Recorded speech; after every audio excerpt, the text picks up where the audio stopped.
From the opinion pages of the Wall Street Journal, this is Potomac Watch. Equity markets take a dive after Federal Reserve Chairman Jerome Powell takes a hawkish line in his annual Jackson Hole speech on Friday. Are investors finally convinced that the Fed means what it says about getting inflation back down to its target of 2%? Plus, Europe faces an energy crisis, and especially this winter. It's already acute in the United Kingdom, which is killing the ruling Tory party. What are the lessons for America? Welcome, I'm Paul Gigot of the Wall Street Journal opinion pages with my esteemed colleagues, Joe Sternberg and Mary O'Grady. Welcome to you both. Let's start with inflation prospects, and the Federal Reserve, which of course runs monetary policy, which is so influential with inflation. Jay Powell, the chairman, gave a tough talk at Jackson Hole on Friday, and let's listen to his main message. The Federal Open Market Committee's overarching focus right now is to bring inflation back down to our 2% goal. Restoring price stability will take some time and requires using our tools forcefully to bring demand and supply into better balance.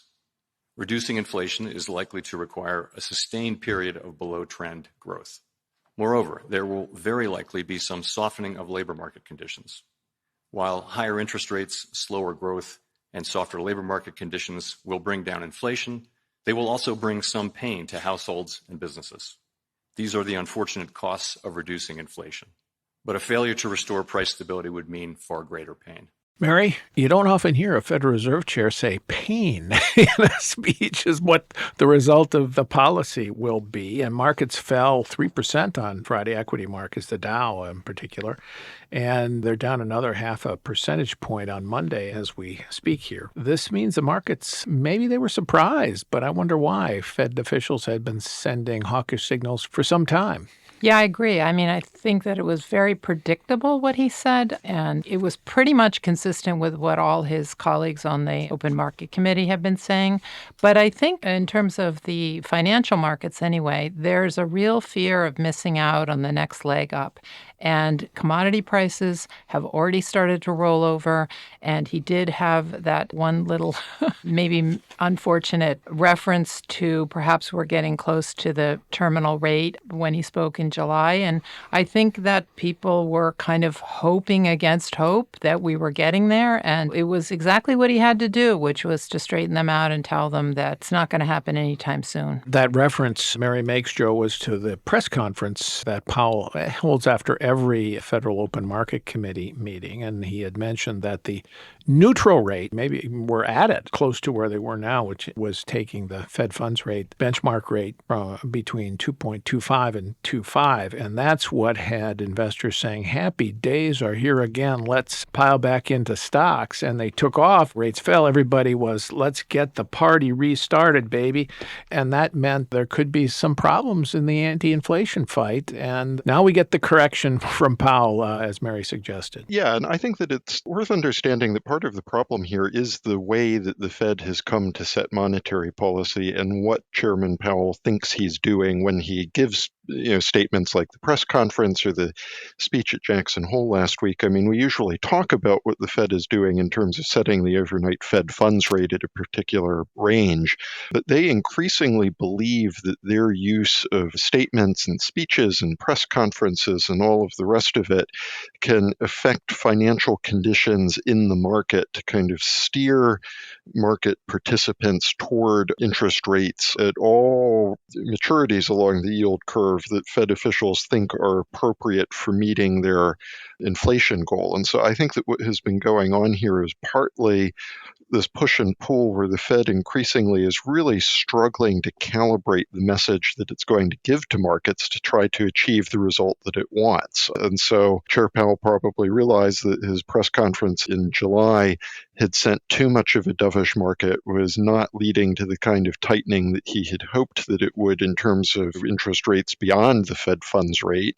And so he and a bunch of other officials have had to come out since then to do an awful lot of cleanup work. Yeah, and Mary, I was struck by one aspect of the speech as well as the one we listened to, and that is his reference to the experience of the 1970s, which was, of course, the last great inflation, and an explicit reference to Paul Volcker, who, of course, finally conquered that inflation when he became Fed chair in the very end of the 1970s and the early 80s.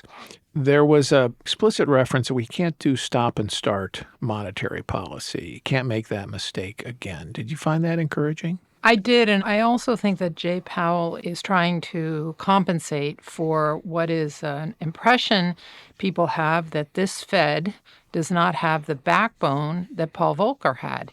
And let's remember that Paul Volcker hiked rates pretty high, and there was a very tough recession. And some people look at Jay Powell and think, well, he's just not going to have the spine to face the political costs of having to basically provoke a recession as he tightens financial conditions. And he's trying to basically straighten the analysts out and say, yeah, I do. In fact, I look to Volcker as my guide, and everybody better get ready. So I think he purposely invoked Paul Volcker and that time, I think, as a way of showing that he's paying attention, he's willing to go that extra step, he's not going to back down, and he wanted the markets to understand that if he needs to be hawkish, he will be. Joe, it should be said that there's no joy in having to say that there will be pain ahead here. I mean, nobody wants equities to fall. Nobody wants people to go be out of work. But the problem is that when you let inflation get as high as it has gone, which is 8.5% at an annual rate in the latest monthly figure, you just have to tighten monetary policy. You just have to raise interest rates. You have to end quantitative easing and go to quantitative tightening by selling bonds. And there's no way around it. My view is that better to be honest here with people about that rather than say, oh boy, the soft landing is here. We can see it. It's going to be an easy flight, not a bumpy one. Yeah, I mean, certainly to be clear about one of the problems that the Fed has run into here, they did spend an awful lot of time overpromising on their ability to thread the needle to deliver this very finely calibrated return to, much lower rates of inflation. And we were hearing about how they were going to do this by changing the number of job vacancies without actually having to change employment and all of that. So I think that they did overpromise, especially earlier this year, what they would actually be able to deliver. But part of the problem that they have, too, is the broader policy environment. I mean, you were absolutely correct that no one wants a recession to happen to get inflation under control. But it's also true that no one in Washington seems to have a good idea about how to avoid one. And that includes the political branches of government, Congress and the White House, that also have a major role in setting economic policy, who are not going out of their way to make the Fed's job any easier by adopting policies that would unstick productive investment in the economy and maybe cushion some of this landing that we're going to have.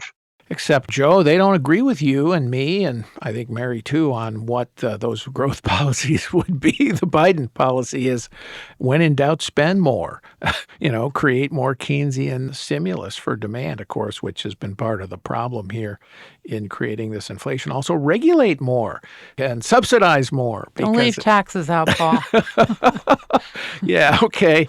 So I guess here's the question, Mary, politically. As rates go up, we're going to get a higher unemployment rate. Powell admitted that. We don't know how high, but it's going to go up from 3.5%, which is really historically low with growth as low as it is and inflation as high as it is. So what's going to be the political fallout here as rates go up and maybe inflation starts to fall? It could certainly happen. I think we've seen some signs that it may fall from the peaks anyway, but unemployment rises. Well, there's only two ways to do this. One is that you crush demand and then you get a recession. And the other is that you liberate the economy so that entrepreneurs can operate more freely in a low tax, light regulatory environment. And the Biden administration, I think, will probably try to blame Jay Powell for this. I mean, along with supply chains and Vladimir Putin. But in a way, that's an opportunity for Republicans to articulate what the real problem is here. I mean, the idea of printing money and spending and taxing and so forth, we know where that ends. The question is, can the political class on either side of the aisle come up with other solutions, and can they articulate what's wrong with the way that the Biden administration is going right now? I would just remind our listeners that the interest rate for the 1-year Treasury right now is still negative. And for the 10-year, it's just a little bit in positive territory. So financial conditions are far from tight right now. And we're already seeing a very weak economy. So to be blaming the Fed here, as opposed to some of the really terrible policies that the Biden administration put in place, I think is very disingenuous. Well, and if you're looking for a political straw in the wind, Mary, the piece that Elizabeth Warren had in our paper about a month ago or so, warning the Fed not to raise rates too high or too fast, I think is a sign of what is likely to come if the unemployment rate rises.